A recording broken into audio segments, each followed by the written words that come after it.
Salam. Bagaimana kabarnya? Luar biasa. Tetap semangat. Walaupun di usia sepuh, tapi semangat tetap 45. Amin. Hari Minggu saya di WA sama Bu Parman. Pak, nanti hari Rabu Bapak memberi PD di Santo Petrus ya Pak. Saya jawabnya apa? Siap. Kalau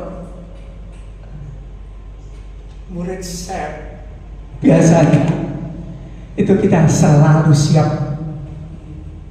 Siap diutus. Amin. Di sini ada beberapa murid saya yang saya lihat.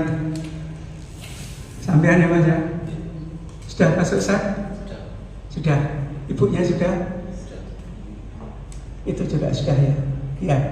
Kemudian saya, Pak Bangkit, dan Bu Arani. Ada lagi? Oh ya, ya. Ya. Nah. Luar biasa, murid SEP luar biasa. Dulu waktu mengadakan SEP itu rekasannya setengah mati. Saya ditunjuk sebagai koordinator, saya sebagai murid yang paling berat organisasi pada waktu itu tidak punya uang. Saya meminta ke siapa? Pak, tidak bisa Pak, mandiri. Akhirnya saya gunakan akal saya, hubungi teman-teman, walaupun bukan orang Katolik, tapi dia itu orang yang mempunyai hati yang memberi. Jadi saya katakan terus terang, Pak, sebetulnya saya itu ditunjuk untuk mengadakan sekolah ini, tapi saya nggak punya uang. Apakah Bapak keberatan kalau misalnya bantu saya? Nggak apa-apa, katanya. Sebab hubungan kita dengan dia adalah ini sebagai usahawan, ya, jadi dia juga tahu apa yang saya kerjakan. Kemudian dari situ saya sudah pegang uang. Selain itu saya masih minta saudara-saudara saya 6, tolong satu persatu. Ini untuk sekolah, saya minta tolong bantu.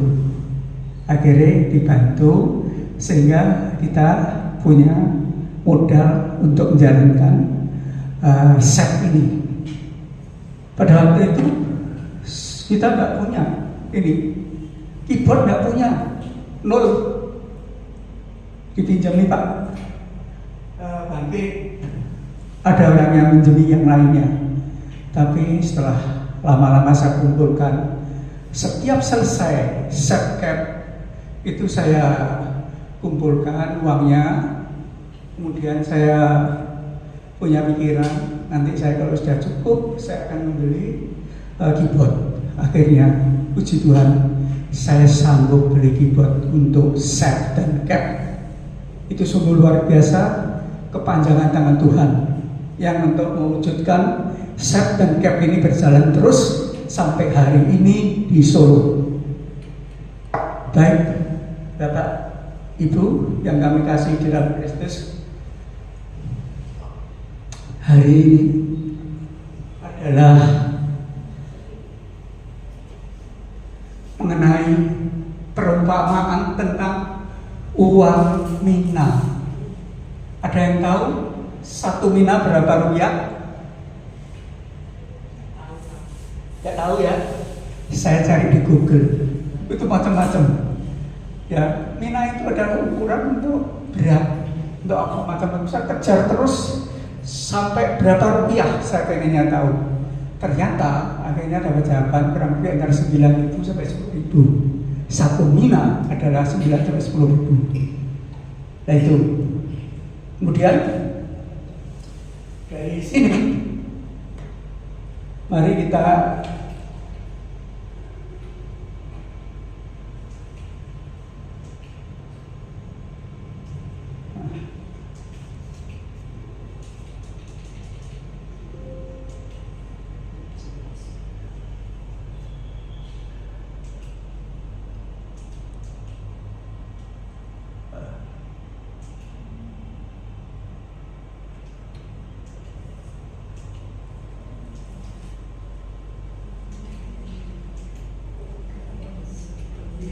Sudah ada sering sudah.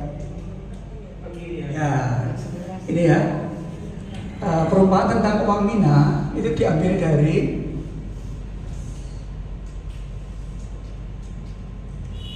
Lukas 19 ayatnya 11 sampai 28. Ini panjang sekali.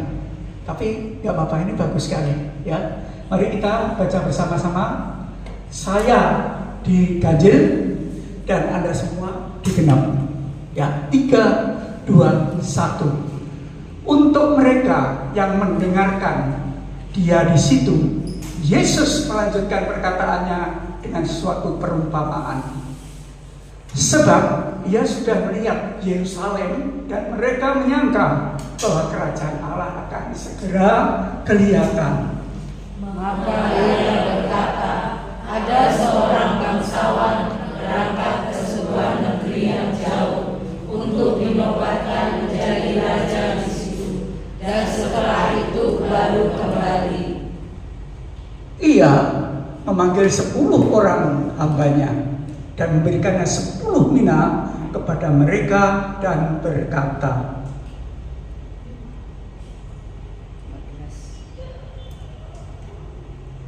pakailah ini untuk berdagang sampai aku datang kembali. Akan tetapi orang-orang sebangsanya membenci dia, lalu mengirim utusan menyusul dia untuk mengatakan, kami tidak mau orang ini menjadi raja atas kami. Dan terjadilah ketika ia kembali setelah dinobatkan menjadi raja, ia menyuruh memanggil hamba-hambanya yang telah diberinya uang itu untuk mengetahui berapa hasil dagang mereka masing-masing. Orang yang pertama datang dan berkata, Tuan, mina Tuhan yang satu itu telah menghasilkan 10 mina. Orang yang pertama datang dan berkata, oh tadi ya, ini ya, saya tadi lagi ya. Ya coba diulang. Orang yang pertama datang dan berkata, Tuan, mina Tuhan yang satu itu telah menghasilkan 10 mina. Katanya pada orang itu, baik sekali perbuatanmu itu, hai hamba yang baik, engkau telah setia dalam perkara kecil, karena itu terimalah kekuasaan atas 10 kota. Datang yang kedua dan berkata, Tuan, mina Tuhan telah menghasilkan 5 mina. Katanya kepada orang itu, dan engkau kuasailah 5 kota. Dan hamba yang ketiga datang dan berkata, Tuan, ini mina Tuhan, aku telah menyimpannya dalam saku tangan. Sebab aku takut akan Tuhan, karena Tuhan adalah manusia yang keras. Tuhan mengambil apa yang tidak pernah Tuhan taruh, dan Tuhan menuai apa yang tidak Tuhan tabur. Katanya kepada orang itu, hai hamba yang jahat, aku akan menghakimi engkau menurut perkataanmu sendiri. Engkau sudah tahu bahwa aku adalah orang yang keras, yang mengambil apa yang tak pernah aku taruh, dan menuai apa yang tidak aku tahu. Jika demikian, mengapa uangku tidak kau berikan pada orang yang menjalankan uang?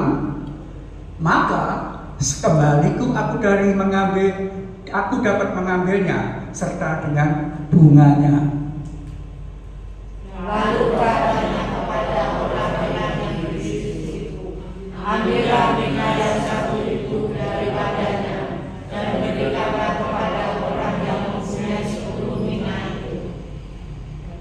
Kata mereka kepadanya, Tuan, ia sudah mempunyai 10 mina. Jawabnya, aku berkata kepadamu, setiap orang yang mempunyai kepadanya akan diberi, tetapi siapa yang tidak mempunyai daripadanya akan diambil juga apa yang ada padanya. Akan tetapi semua seteruku ini yang tidak suka aku menjadi rajanya, bawalah mereka kemari dan bunuhlah mereka di depan mataku.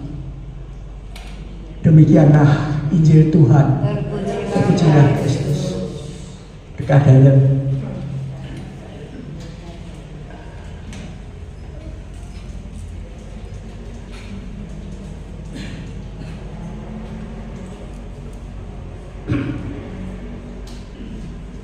Saya akan ulang bahwa di firman ini kita sudah baca bersama-sama. Ya, ini berbicara mengenai ada seorang bangsawan, dia pergi ke negeri yang jauh, maksudnya akan dinobatkan sebagai raja. Tapi sebelum dia berangkat, dia memanggil 10 orang hamba-hambanya. Ya, misalnya Ibu Sandy, ini adalah hamba yang pertama, dan Ibu siapa? Utami, hamba yang kedua. Yang ketiga adalah Bu Parman, hamba yang ketiga. Ya, kemudian dia menitipkan 10 mina kepada 10 hamba itu. Jadi maksudnya, pakailah uang ini untuk berdagang. Seorang usahawan, kalau berdagang itu kan pasti mengambil satu keuntungan. Jadi yang diharapkan di pikirannya itu bahwa uang yang saya kasihkan itu harus mana, harus menjadi suatu keuntungan. Kemudian setelah dia pergi ke tempat yang jauh itu untuk dinobatkan sebagai raja, ada beberapa seterunya dari orang yang tidak senang. Saya tidak tahu tidak senangnya kenapa. Mungkin ada suatu hal yang iri, kok enak menjadi raja. Kita tidak mau di bawah dia, atas rajanya dia. Maksudnya orang sekelompok ini, seterunya itu tidak mau. Ya, kemudian kita tinggalkan itu. Setelah dia dinobatkan jadi raja, dia kembali.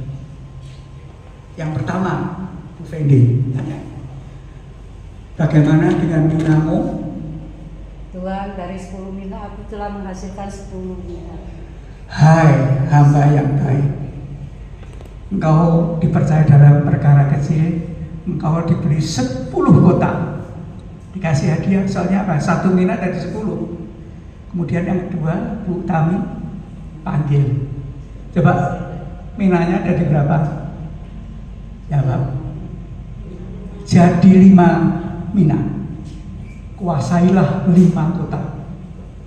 Jadi sebetulnya bangsawan ini juga ini ya secara